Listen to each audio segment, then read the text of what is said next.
এ নেশা খুব ভয়ঙ্কর, কাটিয়ে ওঠাও অসম্ভব। সুপ্রভাত বন্ধুরা, আমি শম্পা। আমার আরো একটা মিনি ব্লগে তোমাদের সবাইকে স্বাগত। একটা সময় ছিল, মাকে বলতাম, কি এত সারাদিন কাজ করে বেড়াও, শরীর অসুস্থ, একটু রেস্ট নাও।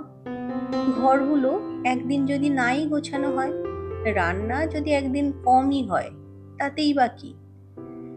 ছোট বয়সে জ্ঞান দিতে গিয়ে বুঝতাম না, তবে আজ বুঝি। আসলে এই সংসারের কাজগুলো আমাদের কাছে একটা নেশা। ওই যেমন পুরুষ মানুষ নানা রকম নেশা করে, ঠিক তেমনি নিজেদের সব না পাওয়া, হতাশা, একাকিত্ব লুকোতে আমরা এই নেশায় ডুব দিই। নিজেদের সর্বস্ব দিয়ে একে সাজাই, গোছাই, আঁকড়ে ধরে বেঁচে থাকি। আর এইভাবেই কখন যেন নিঃশব্দে এটা একটা অভ্যাসে পরিণত হয়ে যায়। তাই তো হাজার অসুস্থতা, হাজার অসুবিধা, প্রতিকূলতার বিরুদ্ধে গিয়েও প্রত্যেক দিন নিয়ম করে নিঃশব্দে কাজগুলো করে যাই।